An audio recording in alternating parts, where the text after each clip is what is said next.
Começa agora o 5 Continentes na Rádio Observador, num dia marcado pelo ataque concertado dos Estados Unidos e Israel contra o Irão.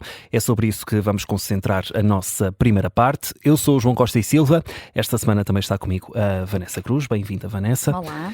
E claro, o historiador Bruno Cardoso Reis. Bruno, seja muito bem-vindo. Como é que foi a tua semana? Olá, bom dia, obrigado. Correu tudo bem, o costume, aulas, trabalhos, escritas. E o amanhecer hoje foi mais complicado porque acordámos todos com estas notícias. Sim, ou seja, não foi, digamos, uma completa surpresa. Ainda ontem estive na SIC um pouco a falar sobre isto e realmente parecia-me que havia sinais de que era para levar muito a sério esta ameaça de uma ação militar, mas com Donald Trump também nunca se pode ter grandes certezas, realmente. Um sábado que começou com o ataque de Israel e Estados Unidos no Irão, já há retaliação também, já vamos falar sobre isso. Este primeiro ataque, operação conjunta, começou um pouco antes das 7 da manhã, hora de Lisboa. Bruno, o que é que distingue este ataque e a escalada que agora estamos a conhecer das crises anteriores, nomeadamente o ataque que aconteceu em junho do ano passado? Há várias distinções, mas à partida, desta vez, não é um ataque limitado ao programa nuclear.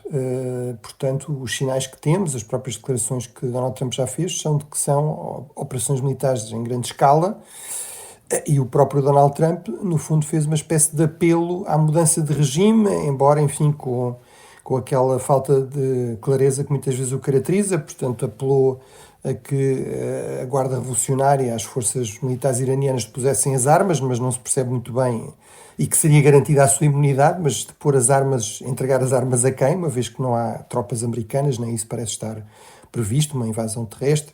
E depois também apelou a que, como eu dizia, a população no fundo derrubasse o regime, mas disse que era uma oportunidade única, mas também lhes disse para ficarem em casa entretanto, porque vão chover bombas por todo lado e portanto que é muito perigoso, como ele disse, nas ruas. Mas portanto, à partida, ainda que de uma forma um pouco confusa, parece evidente que há realmente aqui, em termos militares, uma campanha muito mais ampla, portanto com muito mais alvos, e que à partida, também pelo que percebemos, se irá estender, ou seja, alvos que têm a ver com a liderança do regime, terá sido atacado o Palácio Presidencial, o Conselho de Segurança Nacional, alvos militares, por exemplo, tudo o que tem a ver com a defesa antiaérea, embora isso seja típico neste género de operações, para evitar que depois haja capacidade do Irão, digamos, de abater aviões meios aéreos americanos, mas também os mísseis balísticos. Enfim, aparentemente a Marinha também seria um alvo, e isso percebe-se, porque uma das ameaças mais perigosas em termos de impacto geopolítico, regional e global seria, no fundo, tudo o que seja bloquear o Estreito de Hormuz, ou pelo menos ameaçar pôr suficientemente em risco a navegação na zona do Estreito de Hormuz, que é este estreito que, na zona mais estreita, tem à volta de 40 km, que liga o Golfo Pérsico ao Oceano Índico, e pelo qual passa à volta de 20% do petróleo, 25% do petróleo, do gás natural, que vai para o mercado global. Mas, portanto, à partida, militarmente e politicamente, estrategicamente, é de facto uma operação muito mais ambiciosa do que realmente a operação de junho do ano passado, que, sobretudo do lado americano, foi bastante limitada, e isso foi também claramente sinalizado. E também do lado iraniano, a retaliação, tal como aliás também foi sendo sinalizado pelo regime nos últimos dias, também é muito mais ampla. Portanto, houve logo ataques também contra Israel, que desde o início também esteve envolvido, isso também parecia mais ou menos evidente, mas ataques contra outros países do Médio Oriente, onde há bases, onde há uma presença militar importante dos Estados Unidos, Bahrein, Qatar, Emirados. E também houve já declarações dos aliados do regime iraniano. Portanto, quando o regime iraniano diz, bem, mas nós não atacamos ninguém, convém recordar que há décadas que financiam grupos armados, grupos terroristas que fazem ataques por todo lado, inclusive até ataques terroristas também em países ocidentais, mas nomeadamente o Hezbollah e os Houthis também já vieram dizer que se iriam envolver no conflito, e em particular, por exemplo, aqui os Houthis. Isso significaria voltarmos a ter problemas à partida também na navegação no Estreito de Aden, no Bab el-Mandeb. Ora, o Estreito de Hormuz e o Estreito de Aden são dois choke points, ou dois pontos de estrangulamento absolutamente vitais na geopolítica, na geoeconomia global e, portanto, realmente o que já estamos a ver é um conflito muito mais alargado, muito mais intenso, muito mais perigoso, com muito mais impactos potenciais a nível regional e global do que vimos, de facto, nestas ações muito mais limitadas de junho do ano passado. E Bruno, para percebermos o momento de hoje, até mesmo este ataque que aconteceu esta manhã, e tu, enquanto historiador, vais nos ajudar nesse capítulo, onde começa historicamente a rivalidade entre os Estados Unidos e o Irão? Bem, há duas formas diferentes de contar essa história. A versão iraniana geralmente começa em 1953 e com o chamado golpe, o pronunciamento militar que afasta um primeiro-ministro ultranacionalista, Mossadegh, que tinha nacionalizado o petróleo iraniano. Portanto, o petróleo no Irão é descoberto, começa a ser explorado pelos britânicos, que são quem também desenvolve essas tecnologias da segunda Revolução Industrial e outros países ocidentais. A companhia que nós hoje conhecemos como BP começou por se chamar Anglo-Persian, portanto, britano-persa, não é? E por explorar precisamente esses campos de petróleo no Irão. Isso vai ser absolutamente crucial, por exemplo, já na Primeira Guerra Mundial. A Marinha Britânica é a primeira que vai passar muito rapidamente o carvão para o diesel, e isso dá-lhe capacidades muito superiores, mas precisa de garantir a segurança do petróleo iraniano. Mas, portanto, esse golpe do Mossadegh, 1953, na versão iraniana, basicamente é a CIA que vai pôr no poder novamente o Shah Pahlavi, o Shah do Irão, o Shah Mohammad Reza Pahlavi, que foi depois derrubado em 1979. Ele tinha assumido o poder durante a Segunda Guerra Mundial, quando o pai é afastado pelos aliados por ser visto como pró-alemão, e portanto, no fundo, a versão iraniana é a CIA a manipular a política iraniana, a colocar o Shah no poder, a negar-nos os nossos direitos.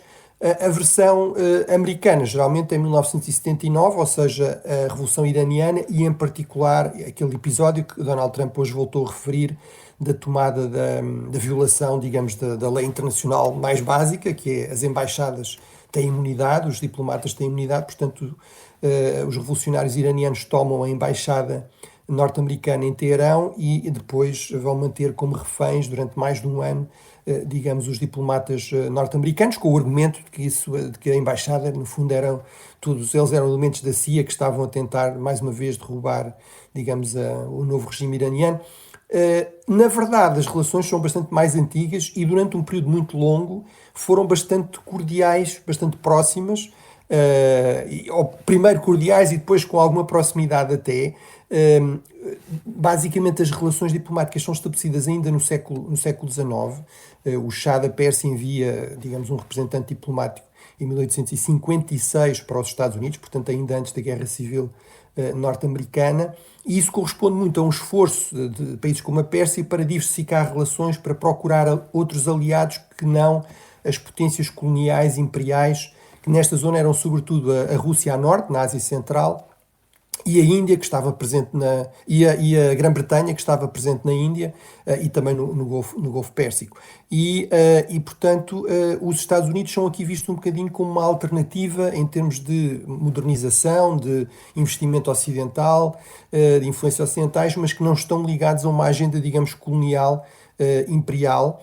Depois, em 1909, na Revolução Constitucional Iraniana, há uma série de norte-americanos que se envolvem ao lado dos iranianos nessa Revolução Constitucional, portanto, na primeira tentativa do Irão para ter, digamos, uma política mais moderna, com direitos, com uma Constituição.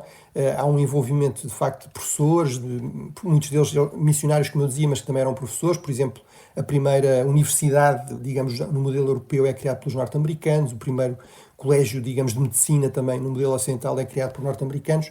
E, portanto, basicamente até à Segunda Guerra Mundial e até, nomeadamente, 1953, são muitos os iranianos que procuram apoio americano. Há uma missão, por exemplo, também financeira norte-americana, logo em 1911, para reformar as finanças do país, os impostos, etc., muito como uma alternativa, de facto, às potências coloniais e imperiais. Agora, realmente, a partir de 1953, no contexto da Guerra Fria e de uns Estados Unidos muito mais assertivos, essa relação passa por um período que na altura é visto como um período dourado. Portanto, o Irão torna-se, desde 1953, o principal aliado dos Estados Unidos nesta região estratégica do Médio Oriente, do Golfo Pérsico.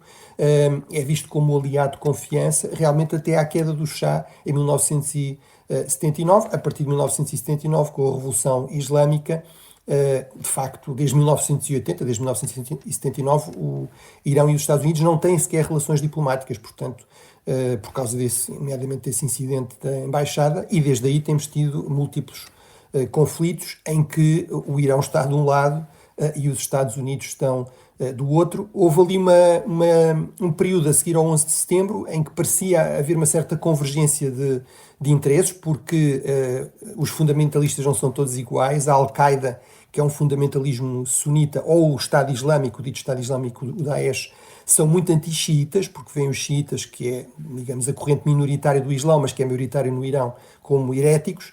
Mas isso rapidamente depois, digamos, se revelou não ter condições para avançar, nomeadamente aquele discurso do Estado da União do George W. Bush, que vem falar do eixo do mal, em que inclui o Irão, a par do Iraque e da Coreia do Norte. Depois houve, digamos, o último episódio, é 2018, portanto é o acordo nuclear, que é negociado também com a Europa a partir de 2015, e depois em 2018, com Donald Trump, uma nova fase de tensões, nomeadamente com a seguida do acordo nuclear. Uhum.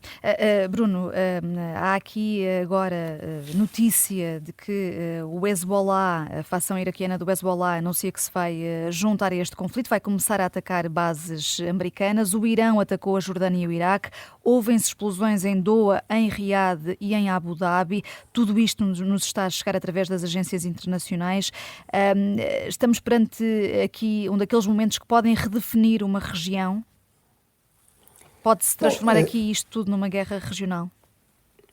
Sim, eu acho que redefinir a região ainda é cedo, ou seja, acho que no fundo isto é a continuação de uma tendência que infelizmente vem de há muito tempo, de há décadas no fundo, para no Médio Oriente Estados muito frágeis, grupos armados muito fortes, conflitos muitas vezes internos, mas que depois são altamente internacionalizados, com diferentes potências também regionais a apoiar diferentes lados. Esta grande disputa entre o Irão xiita e a Arábia Saudita sunita para tentar ter aqui algum papel de liderança regional. Portanto, não me parece que este conflito, para já, radicalmente altere isso. Outra coisa, obviamente, seria se o regime iraniano caísse, mas não podemos dar isso como adquirido de todo para já. Agora, o que me parece que realmente se confirma é que é um conflito muito mais alargado e, portanto, aqui a questão sempre é onde é que para essa escalada, onde é que para esse alargamento. Portanto, será que estes grupos armados realmente vão concretizar essas ameaças com eficácia? Pelo menos, à partida, parece claro que vão tentar. Qual é aqui a capacidade de reação também dos países da região? Será que isto os vai levar a alinhar com os Estados Unidos? Ou o facto de isto ser uma campanha em que temos também Israel vai condicionar a sua ação? Será que se consegue desenvolver aqui algum tipo de atividade diplomática que possa travar isto? Agora, realmente parece-me que é um conflito regional extremamente perigoso, alargado, e, como eu digo, além disso, com impactos globais. Por exemplo, aquilo que estivemos a falar do Estreito de Hormuz, do Estreito de Aden, grande parte do comércio marítimo entre a Ásia e a Europa passa pelo Estreito de Aden. Há, obviamente, uma alternativa, que é a velha rota do Cabo, do Vasco da Gama, mas demora muito mais tempo, é muito mais cara, e, por exemplo, quando houve um problema no canal do Suez, que no fundo é o outro ponto de estrangulamento na outra ponta do Mar Vermelho, o Estreito de Aden a sul, o Bab el-Mandeb a sul e depois o canal do Suez a norte. Vimos como isso foi extremamente complicado em termos de gestão desta economia atual muito interligada, portanto, de disponibilidade de produtos, de custo de produtos, de tempos de entrega e, obviamente, em termos da economia global, a questão da energia é crucial. Ora, uma guerra que torne muito difícil usar o Estreito de Hormuz, à partida tem potencial, de acordo com a maior parte dos analistas, para levar o preço do petróleo acima dos $100 e, portanto, mais do que duplicar o preço atual. E, portanto, isso, sobretudo, se prolongar durante vários meses, com esse género de preço, isso vai ter um impacto muito significativo nas bombas de gasolina e portanto, também na economia global. Bruno, vamos ficar por aqui na primeira parte, mas na segunda parte vamos falar ainda da reação da comunidade internacional a este ataque entre Estados Unidos e Israel ao Irão. Voltamos já a seguir logo depois das notícias.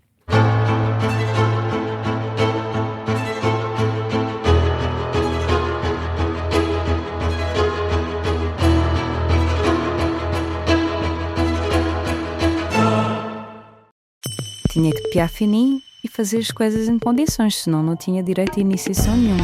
Esta é a história de como dezenas de portuguesas se tornaram seguidoras de uma seita controlada por um guru manipulador. As pessoas podem ser manipuladas e levadas a fazer coisas impensáveis. Episódio 5. No quarto do guru. Os segredos da seita do yoga. É uma série para ouvir em 6 episódios que faz parte dos Podcast Plus do Observador. É narrada por mim, Daniela Roy, com banda sonora original de Benjamin. Os Podcast Plus do Observador têm o apoio da Kia.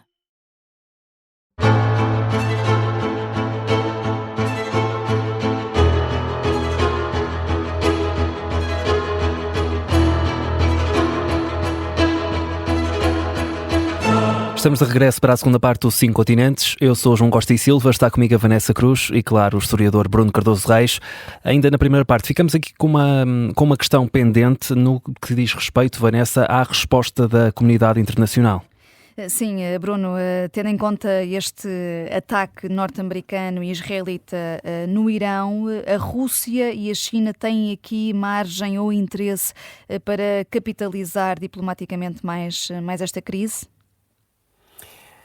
Bem, à partida, quer a Rússia, quer a China estão muito alinhadas com o Irão, não é? Portanto, uma das consequências, por exemplo, da guerra da Ucrânia foi esse alinhamento.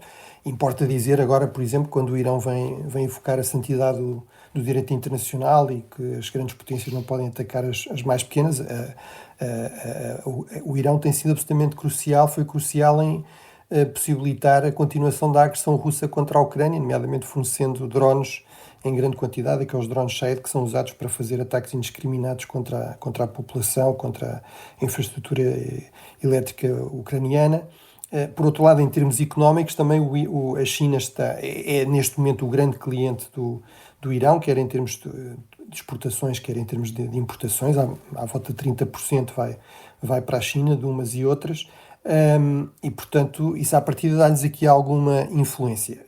Agora, o que é verdade é que, e é até interessante pensar nisso em termos também do próprio papel da Europa, que muitas vezes é criticado como sendo aqui irrelevante cada vez mais na região. Bem, a verdade é que também não se vê grande relevância nem grande impacto da Rússia ou da China, quer dizer, claramente não conseguiram impedir, por exemplo, 2 ataques no prazo de meio ano contra um dos seus grandes aliados nesta região. Agora, certamente vão capitalizar neste sentido, que é atacar os Estados Unidos, atacar o Ocidente. Isso até já aconteceu, Bruno, porque temos uma reação do vice-presidente do Conselho de Segurança da Rússia, Medvedev, diz que o pacificador Donald Trump mostrou as verdadeiras cores e que todas as negociações com o Irão foram um encobrimento.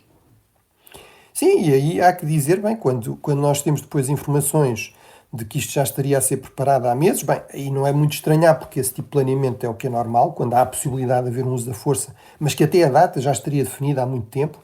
Portanto, isso realmente levanta grandes dúvidas sobre até que ponto havia boa-fé nestas negociações, que, portanto, eram, de certa forma, uma maneira dos Estados Unidos poderem tentar legitimar esta ação. Portanto, certamente a Rússia e a China vão tentar capitalizar isto no sentido de, no fundo, se apresentarem como os grandes defensores do Sul global, dos regimes autoritários também, contra os riscos, digamos, de um Ocidente agressivo, dos Estados Unidos mais imprevisíveis, também em termos de cooperação militar. Aliás, temos notícias que a China estaria a vender mísseis antinavio, que seriam realmente uma capacidade extremamente importante, mísseis hipersónicos antinavio, que é uma capacidade que a China está a apostar muito para negar acesso aos meios navais norte-americanos no contexto de um possível conflito, por exemplo, em torno de Taiwan, mas que obviamente seria uma capacidade muito interessante para o Irão. Portanto, é provável que aí procurem explorar um pouco a situação, mas vamos ver se conseguem ter algum real impacto no decurso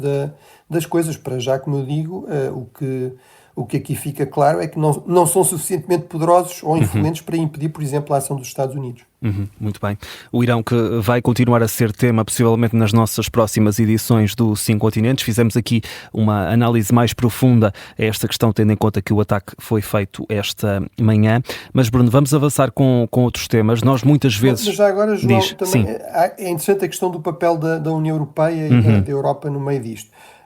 que eu li um bocadinho, mas só para em relação a isso, é verdade que a Europa tem um problema. Desde logo está dividida, ou seja, tem países muito mais próximos, por exemplo, de Israel, e muito mais preocupados também com a segurança de Israel, historicamente, países como a Alemanha ou a Grã-Bretanha, embora cada vez mais, mesmo aí, a opinião pública e mesmo as elites políticas são mais críticas de Israel, e tem outros que são, historicamente, apostam muito mais nas relações com o mundo árabe, com o mundo islâmico, países como, por exemplo, a Espanha ou a Irlanda, e que são muito mais críticos. E, portanto, vimos isso já aparecer um pouco neste contexto.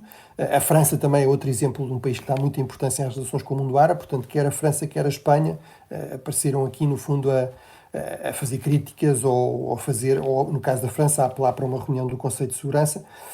Agora, em termos da União Europeia, tivemos aquelas declarações habituais de apelar à contenção, à negociação, mas isso realmente reflete este facto, que é os países, os 27, não são um Estado, estão divididos entre si, e depois, objetivamente, a Europa tem, de facto, uma influência limitada, como tem todos os países que não têm uma presença militar muito significativa no Médio Oriente, porque num contexto em que a região cada vez mais é dominada por conflitos armados e não, por exemplo, por problemas económicos, obviamente são as potências com armas na mão que vão ter mais influência. Há um ou outro país europeu que tem alguma capacidade de influência, a própria França ou a Grã-Bretanha, mas obviamente estamos a falar sobretudo dos Estados Unidos, mesmo a Rússia ou a China não se comparam a esse nível, e portanto a potência de fora consegue ter aqui um papel realmente muito importante, é a grande potência militar a nível global que são os Estados Unidos, e isso não é propriamente estranhar, nem reflete, digamos, nenhuma fraqueza ou nenhuma decadência, digamos, especial do lado da União Europeia. E vamos perceber qual será esse papel agora nos próximos tempos. Bruno, como eu dizia há pouco, vamos avançar para algo que costumamos dar muita atenção aqui no Cinco Continentes, os conflitos esquecidos, que de vez em quando acabam por ter maior visibilidade. Neste caso, Afeganistão e Paquistão, que já falámos aqui um par de vezes. Agora, ao que parece, há uma escalada muito significativa e queria perceber qual é a raiz deste conflito. Bem, é uma raiz muito, muito antiga, ou seja, realmente a fronteira entre o Afeganistão e o Paquistão, a chamada linha Durand, que data do período colonial, portanto é definida em 1893 entre quem controlava o Paquistão na altura, que era o Império Britânico da Índia, e de facto, digamos, o Estado afegão, o Emirato, digamos, islâmico do Afeganistão, na sequência de uma de 3 guerras entre o Império Britânico e sucessivos, digamos, líderes afegãos, as chamadas guerras anglo-afegãs, a primeira em 1839, a segunda em 1878, que depois termina com este compromisso, que é a definição desta fronteira, e depois uma terceira já em 1919, em que aliás já são usados também meios aéreos pelos britânicos, o que os afegãos alegam é que essa fronteira é uma imposição colonial, é o resultado dessas guerras, portanto foi no fundo aceite com armas apontadas aos afegãos, e portanto logo a partir da independência da Índia Britânica, que se vai dividir, levando depois à criação do Paquistão, da Índia e mais tarde depois também do Bangladesh, mas do Paquistão, portanto logo a partir de 1949 o Estado afegão começa a contestar essa fronteira, que tem esta característica, que é basicamente as populações dos dois lados dessa fronteira, sobretudo mais na zona norte e central, são todos eles pashtun, são a etnia, digamos, historicamente dominante no Afeganistão. O Afeganistão é um Estado também multiétnico, tem tajiques, tem hazaras, tem vários grupos, mas à partida o grupo mais importante, que domina a capital, Cabul, Kandahar, portanto com mais população, com mais peso político, são os pashtun. Ora, eles têm esse sentimento de solidariedade, digamos, com os seus irmãos étnicos do outro lado da fronteira, no Paquistão, e portanto isso tem sido realmente um irritante constante nas relações entre os dois Estados. Aqui temos este lado um pouco paradoxal ou surpreendente, que é de que, de facto, os talibã era suposto serem os grandes aliados do Paquistão neste contexto. São criados no início dos anos 90, ou surgem muito com base nos milhões de refugiados afegãos que estão no Paquistão, nas escolas islâmicas a estudar no Paquistão, são criados com um forte apoio dos serviços secretos militares paquistaneses, e depois também no contexto pós-11 de setembro, portanto da intervenção militar americana a partir de 2002, o Paquistão vai ser crucial para garantir a sobrevivência dos talibãs. Temos muitos dados que mostram isso, quer dizer, basicamente havia de facto uma cumplicidade do Estado paquistanês com os talibãs, que têm santuários no Paquistão, e é isso que permite, ou se quisermos que impede, que nesta guerra de guerrilha com os Estados Unidos e com os seus aliados, de facto os talibãs tivessem sido derrotados, porque os Estados Unidos nunca conseguem selar essa fronteira e, portanto, quando os talibãs estão mais aflitos, mais pressionados, voltam a refugiar-se do lado da fronteira no Paquistão, reconstituem forças, voltam a equipar-se, a treinar-se, a recrutar também novos voluntários e voltam outra vez a infiltrar-se no Afeganistão. Portanto, esse é aqui, digamos, se quisermos, o lado mais surpreendente, é que o Paquistão acabou por criar um pouco um monstro que achava que controlava, mas que acabou por se voltar contra ele. E precisamente esta semana queres trazer como país em destaque o Afeganistão. Que dados e datas queres trazer para cima da mesa, Bruno? Bem, o Afeganistão muitas vezes é descrito como um país sem Estado, mas isso realmente é uma grande simplificação do que é um Estado, ou seja, até um Estado relativamente antigo. Temos um Estado afegão com alguma continuidade mais ou menos identificável desde meados do século XVIII, desde 1748, no contexto do desfazer do Império Persa, dos Sefávidas, muito mais amplo, que incluía partes do Afeganistão, partes do Paquistão. É nesse contexto que surge o Shah Durrani, que tinha sido um dos generais, digamos, de sucessivos Shahs persas, como um líder afegão que cria um grande reino afegão. De facto, o problema aqui é fronteiras que são muito indefinidas, muito variáveis, basicamente até ao século XX, ou seja, grande parte do Paquistão, até partes da Índia, chegaram a fazer parte desse Estado afegão no século XVIII, e também um Estado que não é um Estado, digamos, no sentido burocrático, constitucional, europeu, é um Estado que basicamente funciona como uma confederação de tribos, muito com base também no carisma, no prestígio, inclusive militar, do seu líder. E, portanto, isso vai levar a sucessivas guerras civis, mudanças dinásticas. Há um período de estabilidade, na verdade, bastante longo, do chamado rei Zahir Shah, entre 1933 e 1973, que vai conseguir fazer aquilo que geralmente os líderes afegãos eficazes conseguem, que é pacificação interna, com muita diplomacia, conciliar algumas cidades que já existem, alguma população mais ocidentalizada que já existe, com as tribos rurais, com as diferentes tribos. Também, em termos diplomáticos, conseguir servir aqui como um Estado tampão neutro entre grandes potências gigantes vizinhos, a China, a União Soviética, o Paquistão, neste caso. Antes tinha sido a Rússia e o Império Britânico no século XIX.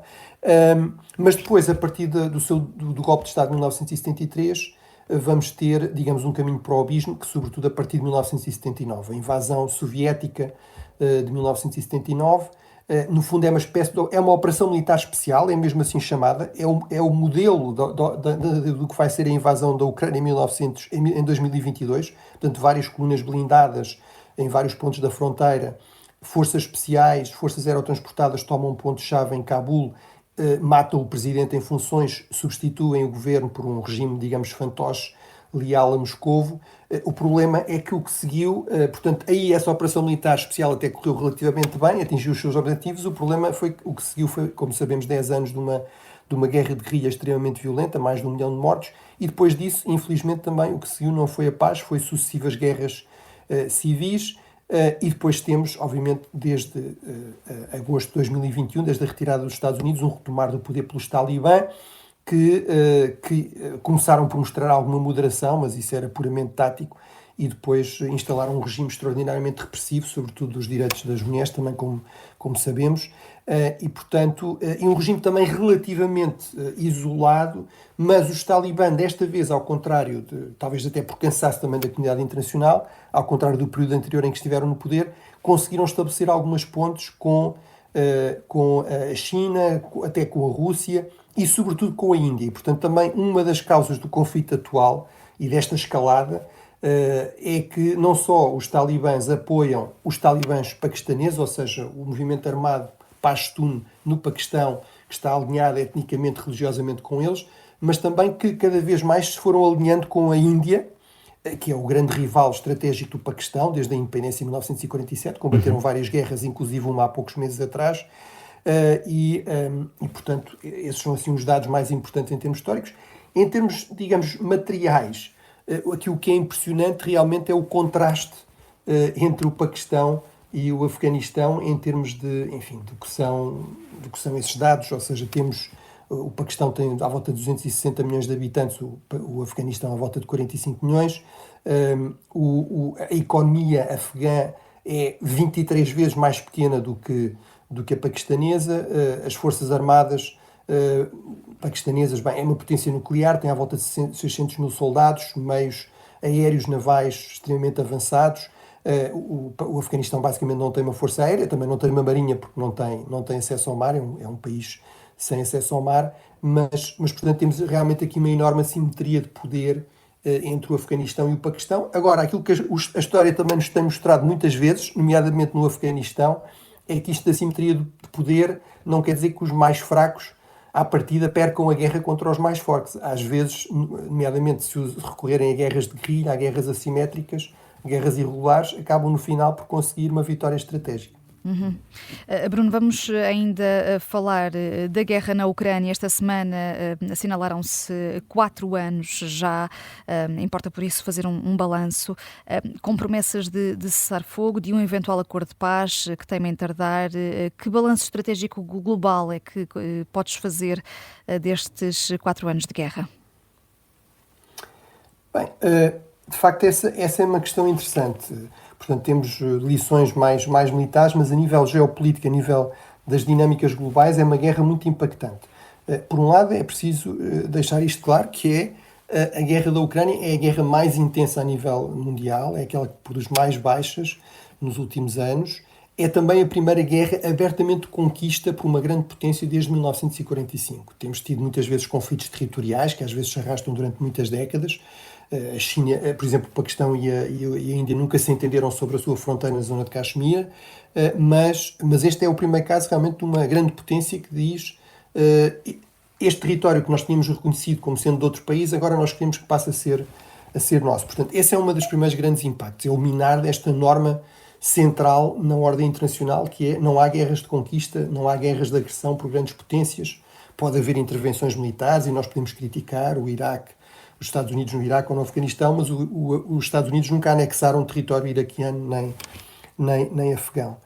Depois temos uma consolidação de um eixo autoritário, sobretudo dominado pela China, porque a Rússia também está muito mais enfraquecida e independente. Portanto, a China é absolutamente vital para sustentar a economia russa neste momento e, portanto, consolida aqui um bloco liderado por ela, a que passa a estar agregado à Rússia, mas também potências como o Irão, como a Coreia do Norte. Depois, uma certa tendência para um reforço muito forte, digamos, da dimensão militar e defesa na Europa e da sua autonomia estratégica. Tem a ver com questões como, por exemplo, acabar com a dependência em relação à energia russa, mas também um reforço enorme do investimento em defesa. E isso é realmente uma grande derrota estratégica para Putin, mas é, em termos de equilíbrio de poder também a nível global e regional, muito significativo. E por fim, eu diria que uma terceira ou uma quarta consequência muito importante é o minar também do regime de não proliferação nuclear, ou seja, a Ucrânia abdicou das suas armas nucleares em 1994 em troca de garantias de segurança, em troca de promessas da integridade das suas fronteiras pelos Estados Unidos e pela Rússia, e vemos o que é que aconteceu entretanto. E, portanto, isto, do meu ponto de vista, só reforça a tendência para mais Estados começarem a pensar que, se calhar, faz sentido terem armamento nuclear. E o que é que se segue, Bruno? Tendo em conta que tanto se fala de um plano de paz, mas o fim do conflito ainda nem vê-lo. Sim, nenhum conflito dura sempre, não é? Mas temos conflitos muito prolongados. Este conflito também já é excepcional a esse nível, ou seja, temos muito poucos conflitos entre Estados, guerras convencionais entre Estados desde 1945. Menos de 20% dos conflitos são conflitos desse tipo, a maior parte são conflitos armados dentro de Estados, guerras civis, vamos dizer assim, mesmo muito internacionalizadas. E quando temos conflitos entre Estados, quando temos tido conflitos entre Estados, por regra, eles são bastante curtos. O exemplo clássico é a Guerra dos 6 Dias, não é? De 1967, de Israel com outros países árabes. Mas é raro nós termos conflitos entre Estados que vão além de algumas semanas, de poucos meses. Mas realmente isso aconteceu, historicamente acontece por vezes, Por regra, quando temos conflitos também que se prolongam por muitos anos, passam por períodos longos de congelamento e depois outros de maior intensidade. Como é que terminam os conflitos? Bem, por uma vitória militar. Isso aqui parece muito difícil. Nenhum dos dois lados parece, de momento, ter realmente as capacidades, os efetivos para conseguir quebrar este relativo impasse. Não é um completo impasse, mas é muito difícil, por exemplo, a questão dos drones, que esta é a primeira grande guerra de drones. É muito difícil grandes massas de tropas deslocarem-se. Ora, isso geralmente é o que é necessário para haver grandes mudanças, digamos, na linha da frente, grandes avanços em termos de ocupação de território. A outra possibilidade é um esgotamento das partes, chegarem à conclusão que militarmente não vão conseguir resolver, mas também não se conseguem entender, portanto, um cessar-fogo de facto, ou até um cessar-fogo mais ou menos formalizado, mas sem haver um acordo mais ambicioso, e depois a outra possibilidade é um acordo de paz mais amplo. A mim parece-me que a opção mais provável neste momento é realmente algum tipo de cessar-fogo, seja ele de facto, seja mais formalizado, e parece-me que as negociações que estamos a ver vão muito mais nesse sentido do que um acordo mais amplo, que além de tudo teria este grande problema, ou esse grande risco, que era, se formalizasse a cedência de território ucraniano à Rússia, seria realmente uma espécie de declaração de óbito definitivo desta regra central na ordem internacional de que não há guerras de conquista, não se altera as fronteiras pela força. Isso seria abrir uma caixa de Pandora terrível e propiciar muitos mais conflitos armados pelo mundo. Aliás, acho que essa tendência já se verifica um pouco. Conflitos como o Paquistão e o Afeganistão não deixam de ter a ver um pouco com isso. Há muitos Estados a pensar, bem, se calhar realmente pode-se alterar as fronteiras pela força, portanto, se calhar vamos tentar. O tempo passa e já lá vão 4 anos desde o início deste conflito. Bruno Cardoso Reis, temos ainda tempo, pouco, para a tua recomendação. O que é que tens para sugerir esta semana? Bem, eu achei que, tendo em conta o que está a acontecer, valia a pena recomendar uma história das relações entre o Irão e os Estados Unidos.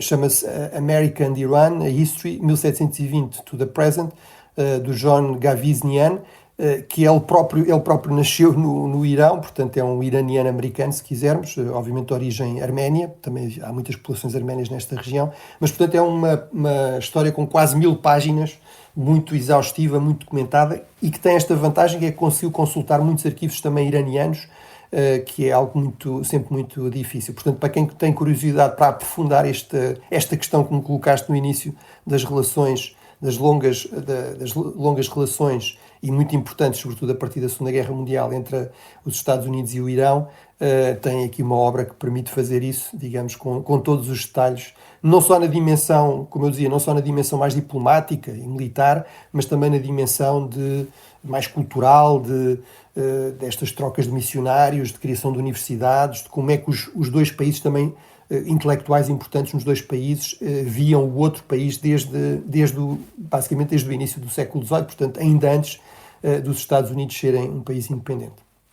Bruno, fechamos desta forma esta edição do 5 Continentes, que contou também com a Vanessa Cruz. Agradecer à Vanessa que esteve aqui connosco. Até à próxima, Bruno, e obrigada por esta análise. Sempre bem-vinda. Obrigada. Bruno, nós temos encontro marcado para a próxima semana. Até lá, uma boa semana. Boa semana.